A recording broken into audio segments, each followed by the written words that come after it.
What is going on, you guys? Browns of Gratification here, and today we're going to be talking about the Cleveland Browns versus Tennessee Titans, which first half looks like it was going to be a complete whooping, and then second half, they scored 28 points to our 3, so I think that's something for sure we got to work on. Keep it going in the second half.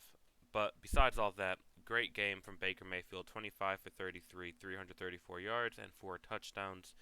Had a almost perfect game, just besides that fumble, which ended up getting Tennessee a touchdown, and or believe, yeah, was it a touchdown afterwards? I think it was. Yeah.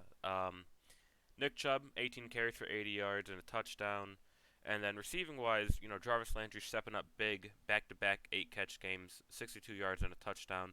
Donovan's People-Jones, 2 receptions, 92 yards and a touchdown. 75 of those yards came from what looked like was going to be a run, and wasn't. Donovan Peoples-Jones burns his man and gets a 75-yard touchdown catch. Then Rashard Higgins steps up, 6 receptions, 95 yards, and a touchdown as well. Now, Kendall had a catch, obviously, and a touchdown, which I liked because a couple minutes before Mike Vrabel tried running that, bring in an extra lineman and then get that first down. It failed, and then they tried running in for first down on it was fourth down, 4th and 1 or 4th and inches. We stopped them, and then we got to the end zone, and we did that. So I thought that was a big FU to Mike Vrabel, which I liked. Defensively, we were doing good up until that second half. I expected them to score some points. I just didn't expect them to score. Sometimes it just looked too easy for them. But Myles Garrett, Larry Ogunjobi, and Malcolm Smith each had an interception, and MJ Stewart had Myles Garrett, Larry Ogunjobi, and Malcolm Smith each had a sack, and then MJ Stewart had an interception. Um, there was two fumbles. One actually, got Tennessee a touchdown if you saw that one. But Sheldon Richardson strips Derrick Henry. That ends up in a fumble. Carl Joseph picks it up, and then we score directly right afterwards. Um, Other than that, Cody Parkey, scored everything he needed to. Jamie Gillen did a good job too. So yeah, very interesting game. You know, whole week leading up to this game, if the Browns win this game, they're for real. If they're not, they're the worst 8-3 team ever.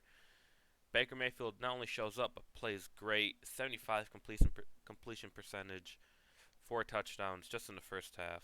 It was unbelievable. I thought this was going to be a 1960 40 carries, per team. I thought it was going to be something like that. But it wasn't, I think what worked out was we stopped Derrick Henry in the first half, got a big lead, so they're not going to run much, if any. Make Ryan Tannehill throw, which underrated thrower, but I'd rather have him throw than Derrick Henry run.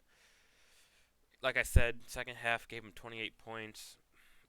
I understand giving up some points, just playing back a little bit, don't let anything big happen, but allow 28 points. Part of that was, offense only scored 3 points in the second half. That's something, they got to figure out. Baker Mayfield's doing good. Keep throwing it.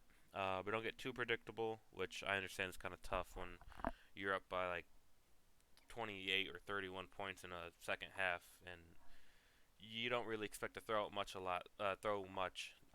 after being up that much, which is, whatever. But we won 9-3.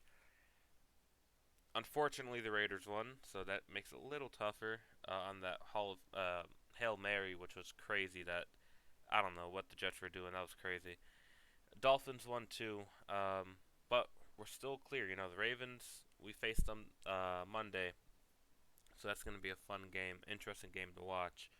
Hopefully we win. I think we'll win as long as we can stop that run.